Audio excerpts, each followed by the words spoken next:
Hey guys, this is Jeremy again, and I'm here with my friend Nate for another review. And now we have a new guest on the video, Mory.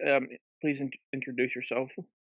Hello, everybody. This is Moraima Rodriguez, living down right here in Lehigh Acres, Florida. This is my first time doing something like this, and I'm really excited. I've seen this movie a while ago, and I got a few positive points that I'd like to point out for it here. But I understand that this is not exactly a fan favorite for a lot of people, so this is going to be fun. I'm going to try to bring a little positivity to the discussion, and hopefully, I'll make sense instead of just being some kind of romantic fangirl about it. I promised you I'm not that, but I No, just I believe you. want to point out. Well, as you all can tell, today's movie discussion review is on the 1996 Romeo plus Juliet, a movie that came out with Leonardo DiCaprio and a couple other fairly Irrelevant. well, there is some good actors in this movie, but as you can tell, at least me and Nate do not have a very high opinion of this movie. This is my number one most hated movie, and I sat through both Baby Geniuses movie to see if they were as bad as people made them out to be. Yeah, I had to rewatch this movie yesterday just to keep it in mind, and it was not. You called me when you were watching it, and you literally said you were in hell. Yeah, it made me. I mean, what did I tell you last night? This felt like a torture compared to like what Odin made Loki suffer after Cut his. to that clip. Please cut to a reference to that.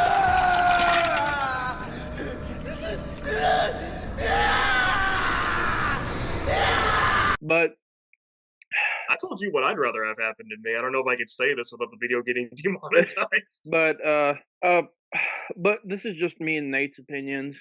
Maury has, like, as she said, like, she has some positive opinions, so this will be a conversation that like explores it as like openly as possible. And granted, of course, like I said, while there are two people here who have negative feelings about the movie, we will try and we do want to hear what Maury has to say, and we will try and like be as like effective in like exploring the points as possible. What little Absolutely. story there is. No, there's a story. It's just No, there isn't. well, You know darn well there is one Nate. well, Don't they show me the original from the 50s and then show me this immediately afterwards. Well, as me and Nate have discussed, the main issue that we have with this movie is the disconnect between the setting of the movie being in a more modernized version of Shakespeare's original story with the exact same voice actor lines and everything. There was like Shakespearean style dialogue The in 90s Los Shakespearean Angeles. English. The yeah, Thank Shakespearean you. English meaning. Thank you. as me and Nate discussed, this could have been like the voice, the lines the actors had could have been like updated and modernized. That still could have been, poetic and like sort of like expressed a more I guess you could say like Realistic. yeah, a realistic yet still like true to the original points. More I guess you could say You're thinking of a more modern telling without necessarily the Shakespearean dialogue, which can be confusing. Kind of like what Disney did with the whole Romeo and Juliet deal with the second movie, something like that. And I've seen Wait, what? recordings of it too as well. So yeah, I know exactly what you mean. Are you talking about Lion King Something- 2? Are you talking about Lion King 2 for Romeo and Juliet? Because Disney never did a version, as far as I'm aware. Yes, Lion King 2 Okay. with the daughter and the son. That was their version of Romeo and Juliet. The first one was about Hamlet. yeah. Yeah. I never thought I'd give Disney a compliment given their current state. Well, Eh, we can eventually like we can maybe discuss those two the Lion King tune a little bit, mhm. but Oh, yeah. I'd it's love to do a that one. I love it. with this though it's the actors' lines to, like completely like I don't know. I understand what you're trying to say. I understand what you're trying to say. I don't. Let me try to make up a couple of points here Okay. that may make some sense to you guys. You You have gotta the floor. understand when I was learning about this play and stuff like that. Like, you know how every school goes through it, every little church class. This is the one that pops up like the most because I'm guessing it's like the most famous or something like that. When you actually read through it through the first time and you don't understand how the Shakespearean language even works, it's a mess. You can't you can't really follow what's going on. You know, people are talking, but you have no idea what the heck they're talking about. And believe it or not, this version of this movie that you guys are talking about, this was my first visual experience with the actual play. And even though, yeah, there's a huge disconnect with it, it actually helped me to understand the actual play a little bit better because of the modern day era that it's set in. For me, the dialogue made sense when I saw how the modern day actions relate to it in some way or another. For example, when you first meet the two families, you don't really understand what they meant by feud, at least the way they're describing it in the play, as you do in a visual effect. You notice how in the movie they pretty much made it two gangs or two mafia families. That pretty much is supposed to emphasize the level of disdain each of these families have for the other. As you saw, they will just break out fights right there in the middle of the street just for being in the same street. No, It's like a weaker version of West Side Story. kind of, yeah, it's pretty much that. You know, It's to pretty that much point, actually, if they hate each other, why would they put their respective buildings literally next door to each other? The Literally, measure there's a shot in the movie where they're right next to each other. unfortunately it's a not too subtle like nod to a certain measuring contest. But Yeah, it's kind of like the whole deal with McDonald's having a rivalry with Burger King. If you see one on one side of the street, you're going to see one on the other side of the street. Literally anywhere I went, that's the thing I got. So it's basically the same level. It's a rivalry. They want the same territory. They want the same whatever. So that's basically what it is. I still think McDonald's is better than Burger King. with this though, it's like even like when like Shakespeare originally wrote this and like the setting it takes place in its original story and everything. Like you could obviously make an argument for you could like given it's a fictionalized story, and so you could sort of see how that could like be like visibly like conceivable in that like setting and everything, even though people regardless of that time or not did not exactly talk like that. They may have like sometimes dramatized things and everything, but they had Yeah, like they didn't it's a have like drama. it It's was a just drama. like yeah, it's just basically kind of like our modern conversation, just with like some changes and everything for the time and everything. You just hit the nail on the head there. This should be the easiest story to modernize the dialogue for. I'm saying you can tell Romeo and Juliet in a modern setting. More power to you. Here's the thing, though. If you modernize everything but the dialogue, it's incredibly distracting. And I'm sure they thought that would work, bringing this really great dialogue from the time. More credit to it. This was some of the best dialogue ever written for a play, hands down. I think we can all agree on that. Mm. At least I can. And I enjoyed. But like I said, when you're learning it for the first time and trying to read through it, it is very confusing. So me, I'm more of a visual learner. If I were to have seen the play and see the actors interact and stuff like that, rather than just reading it, it would have made more sense to me. And this movie was honestly my first visual example of how it was supposed to be and stuff like that. I mean, when I was reading it for the first time, I honestly couldn't tell if characters were having an argument between each other or if they were just having some kind of a political conversation that has to deal between like the prince or the head of the household. And Modern day it was politics. obvious. Like. It was obvious when Romeo was simping for Juliet. That part was so obvious to pick up on. They kind of But simped for each other, you could make the argument. what's that? They kind of simped for each other. Yeah, but Juliet didn't know about Romeo in the bushes for a while though, until she's finally out on that balcony. I think with these kind of like conflicts between certain families of certain like level of I guess I would say like prestige or station, it is sort of like politics. You could Mhm. it's also you could say like this has been like played out in other stories, like most famous, like arguably in one of the best ways in the TV show Game of Thrones when it was written correctly, but which was drawn from the War of the Roses, specifically between the old families of Lancaster and the Yorks. Oh, yeah. And there was these conflicts are practically almost as old as humanity itself, but just in different ways, with some being more like prevalent or infamous than others. And it's just here that it feels like This movie could have benefited from a dragon blowing everything up.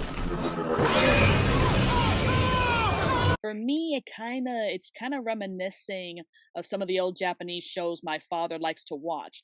Like, the slight or whatever it was that sparked this original feud could have happened generations ago, and it was just kept alive by the next Oh, generation. what show is that? I know what you're talking about. I honestly would have liked to have figured out what it was these families were fighting over to begin with. I don't think they even explained why they even hated each other or why they originally were trying to Yeah, one was up. that Shogun? Hmm? Was that Shogun the show that did that? When you reference Japanese shows, I know Shogun did that pretty well. I'm not sure. My dad likes to watch all the old shows like Lone Wolf and Cub or the what's his name? The Blind Samurai, the one who travels from place to place and stuff like that. I'm talking that far back.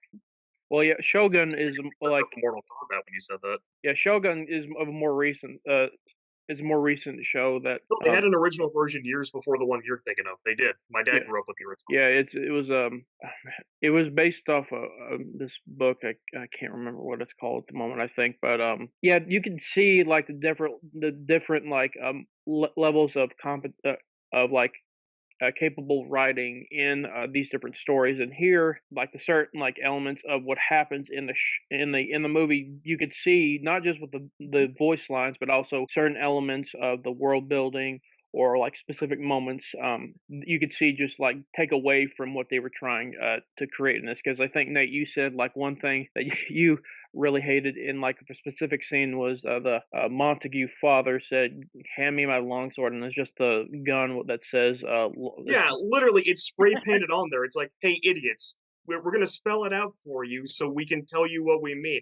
No offense, Maury. I'm just saying, like, that's the impression the movie gives and stuff like Oh, that. yeah, I understand. I understand. I mean, like in And modern day time and stuff like that, some people won't even know what a longsword is unless they're a gamer or a D&D player or someone who knows anything about we fantasy. have a D&D gamer in I the mean, like, lobby. let's be honest here. not a very The good modern one, day but thinking for a long sword is something. It's something that cannot be named. You know Let's what be else was a slap in the face with this? It's like when Prince Aeschylus shows up, he has the little helicopter just with the words Prince spray painted onto it. Literally, can we cut to both these instances? Give me my longsword, Holt.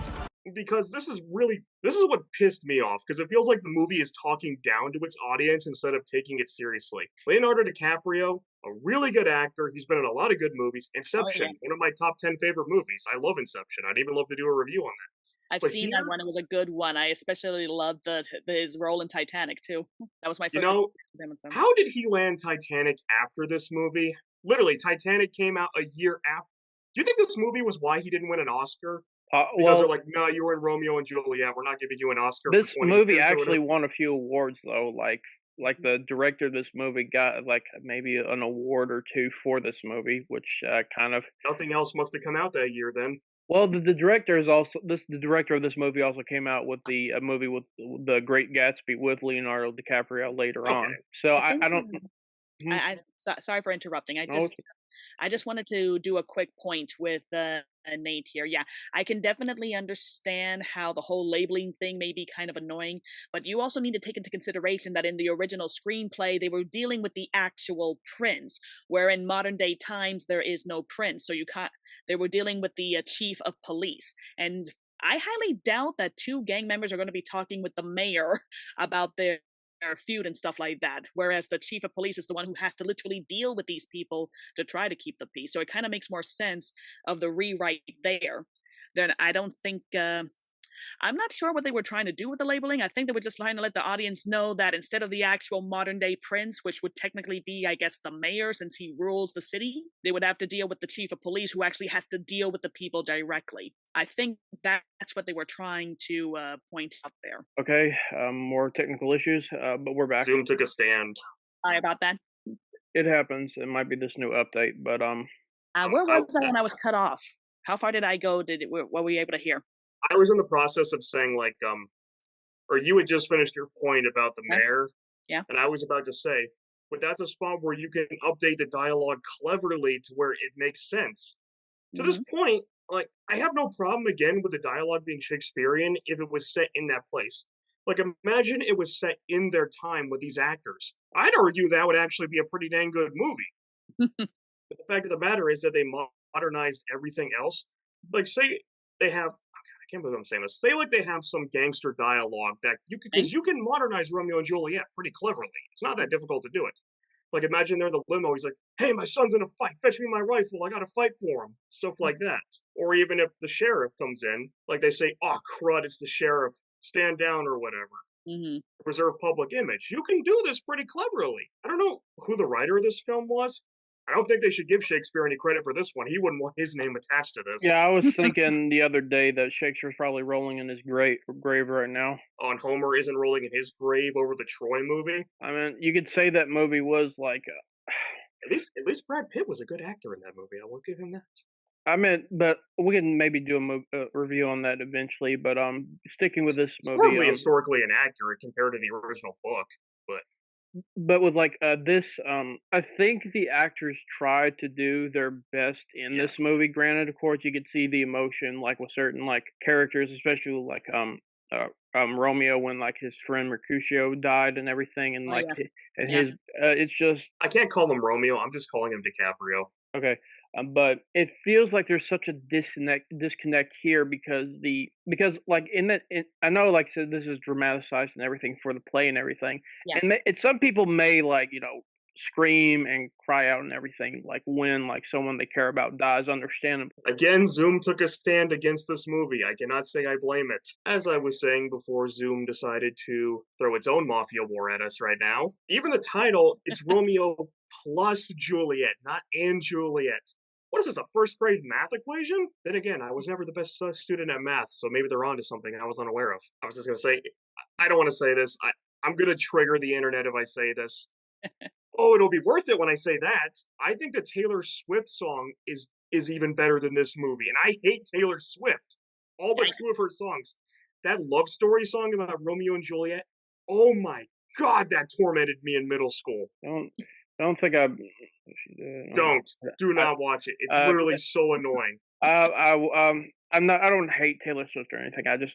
I would just never heard of that. But Daddy said, "Stay away from Juliet." Pardon my terrible singing internet. I think I may have just forgotten that. But yeah. Anyways, I wonder why. I don't know. It's But anyways, we talk about the acting because it's really hit or miss. It kind of depends on the scenes and stuff like that. I will admit that like I said, when reading the dialogue, I couldn't really tell what was supposed to be a serious scene, what was supposed to be a simple discussion, and what was supposed to be what I'm assuming was a plot here or there. So the visuals of this movie helped me to at least understand those, but it was kind of peculiar, especially with I believe it was the planning to kill Romeo by those one guys, the way they were trying to describe or at least plan for it.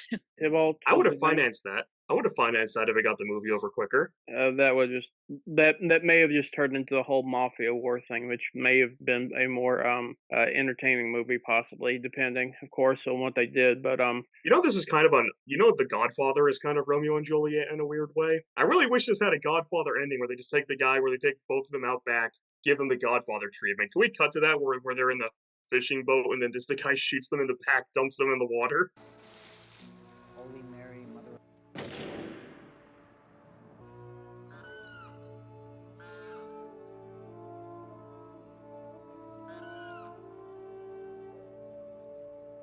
Just cut to the end, ending movie credits. I just think with this movie, like it could have been like I don't honestly see how this movie like won the awards that it did, to be honest, because did anything else of noteworthy come out that year? That's my point, because if nothing else big came out that year, plus it had a lot of marketing and advertising attached to it. If nothing else, it could be over the fact of how on point the actors were, how they got the emotions of the dialogue out. There was a nice scene at the costume party where you got to see some fancy. You named the one good scene in this movie. Which one? You named the one good scene in this movie until a scene I'll get to later. Well, yeah, that was a pretty well put together scene. I mean, like the costume that Juliet wore was really nice. I'm sure a lot of girls would probably would have wanted that dress. And not to mention that they seem to have paid extra attention to the mood that they wanted to set up with the lighting that they had going on. And that was one thing the movie actually did really. Oops, sorry. That's actually one thing the movie did really good was the camera work and the lighting. Mm-hmm. That definitely helped out a lot with the points and stuff like that. I also like the fact that they kind of, I don't know where they filmed this. I will admit that. I can only assume that was like maybe somewhere in LA or something because of I think where they did. the way the city looked and the way the desert looked, where Romeo was pretty much exiled to and stuff like that. It gave you a sense of the distance of where he was sent, because in the script, the way it just kept jumping back and forth between scene to scene, you would think Romeo was just in hiding somewhere in the city. But no, when they mean exile, they mean like exile. He was like out in the middle of nowhere. And they kind of emphasized that with the location that they took the film and stuff like that. We'll cut to filming locations in post editing, but here's the main thing. When he's at that crummy old hotel, is it bad that I want to see Walter White there selling meth to make this movie better? The one last point I want to make out basically is probably the ending. I mean, like, I know for a lot of people that's like the favorite part because that just means that the show is over. But can we at least describe the can we at least talk about the emotions that they were able to convey, especially the expressions when Leonardo took the poison and stuff like that. I think the actress did a pretty good job in at least conveying her anguish. I'm just not sure about the whole modern day deal with the bullet. I mean, like, that would be her shooting herself in the head is definitely the modern way of her stabbing herself. Let's agree to that and stuff like that. The only I'll thing agree to it. I think that was the best scene in the movie. Because didn't your class like clap after it Yes, ended? I kid you not. My class, when I saw this, I think I saw this in my junior year of high school. I was just sitting there like this, like the whole movie, because I was so angry. I even remembered, I either muttered this to myself or a friend of mine. I'm like, can she just shoot herself and end this movie? We're so close to the end credits or something along those lines. So when she just went like, you're going to censor this on YouTube or whatever, I literally started clapping and the entire class followed suit and cheering. My teacher looked shocked. She's like, was that her first time seeing the movie or something? no, she was shocked at our reaction. Oh, yeah, I can tell you my class didn't do that. We did have like discussion about it and stuff like that, but I don't know, She maybe was an older maybe teacher. your class was less. I went to an That's extremely incredible. redneck high school, so that was extremely satisfying after over 2 hours of suffering. This Maybe is that like, explains it then. I went to school on the military bases when my father was yeah. active duty, so No, that's different part there. this was what was funny about it from my point of view. Like when she hesitates upon looking at the gun, like can we cut to the scene where she's hesitating looking at it?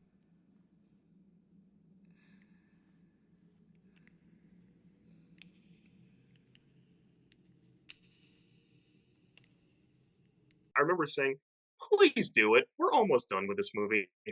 Just end it." It's I like don't. begging some. Oh, No, go ahead. it's like begging somebody for a Mortal Kombat fatality. They have to wait a minute and decide if they want to do it. Yeah, it's Um, this. I don't remember like when I first watched Cut. this Can we one. use the finisher line again with this movie? Finish her! Oh, it's it's Can we use the finisher line? yeah, Finish her.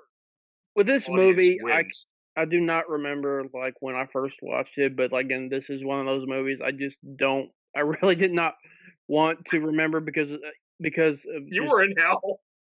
yeah, but It also affected your ability to Yu-Gi-Oh duel to that point because we dueled during the movie and he lost 4 straight matches and he even said at one point, "This is the movie." but seriously, because we're distracted that much just from the dialogue. no, I think it like there was a lingering curse from this movie Uh, that You like didn't land what 1 hit for 3 matches. that just, I mean, it happens, but with this Shout out to Yu-Gi-Oh Master Duel. mm, but with Not this, sponsored by. right. But with this, I don't know how. Like, I don't know. I don't think I've heard anything about how the actors themselves felt about this movie because, like, in comparison, like after the final season of like Game of Thrones ended, like a bunch of the actors came out talking about how bad things turned out and like how they reacted to like the script of like the ending and everything, because like there's like scenes in like you could see that they show like how emotionally like distraught they were at seeing how they're called D&D like messed everything up, but I We don't think talk about the best scene, which was the Starbucks cup. oh That's become a mod in Skyrim, by the way, if anybody's curious. but it's I mean, yeah, that was like really bad, like there was a really bad job on like the keeping everything like visually connected and like true to the setting and everything, but there was a lot more than just that messed everything up in the final season, but we'll get to that whenever I start doing Game of Thrones videos, but with this movie. Can I make one last point real quick? sure. We were debating, Jeremy and I were, is this a better love story than Twilight? Like, that might even be the title of this video, Romeo plus Juliet. Better love story than Twilight, question mark? Nah, I'm I afraid I thought, can't give you any feedback on that one. I never even watched the series of hmm, Twilight. I've watching this, shout out to the Nostalgia Critic who did a series review on it. yeah, that's basically how I found out about it through him and But his stuff. here's the thing, Twilight is so, oh, I'm going to enjoy the hate comments that come from this statement. Twilight is so bad it's enjoyable. This is just bad. This is rage inducing. Like, this is the it's over 9,000 cut to that with a poster of this movie next to it. It's over 9,000! Because this is the movie I refuse to watch again because it's ingrained into my memory. It's like it haunts me like a nightmare flashback. This is my sleep paralysis demon. I see this movie there, and I always try to fight it, but it's like, nah, you're watching it again. What did the nostalgia critic say when he watched Eight Crazy Nights? Or his brother said, the voice Adam Sandler used haunts me like a Nom flashback. I'll hear his voice in my that he used for this one character. All right, I ranted on in this movie. This is my response easily. Well, as I Thank you. said before, this movie has actually helped me to better understand the play better, and Does it that helped. warrant a thumbs up or a thumb in the middle? I want to. I will admit that even though I did enjoy the lesson out of it and stuff like that, this was not a movie that I actually went out of my way to see again. So I don't hate it, but it's not something I would go out of the way unless I was really bored. So I can't. So I I'm don't gonna think be anybody able went to out of their say way to that. see this. How was this movie a hit at the box office? Was there seriously nothing else playing? I Uh, don't know. It could be a combination of some fans of the actual Shakespearean play liking it, or it could be because Leonardo DiCaprio was in it and he was a rising star at the time, like you said, with this with Titanic, with Well, Titanic is infinitely better than this. I've never even seen Titanic full to the end. really. You should try. Yeah, You I've should give never it a seen shot. Titanic fully to the end. It's not been one on my watch list. Like, number one, it's incredibly long. Mm, Like Inception, I had to watch twice, admittedly, to understand, but that's what I liked about it. It made me want to watch it again. mm. Inception had some of the best visual effects you could actually see in a movie, in my opinion. And oh, what do you expect from the? Hmm? oh, one movie that came out the same year was A Time to Kill, which actually Never kind of heard of it. it's got it's got Sandra Bullock, Samuel L. Jackson, Matthew McConaughey in it. Okay, It's that's a good cast. Did Beavis and Butthead Do America come out this year, or was that a year earlier?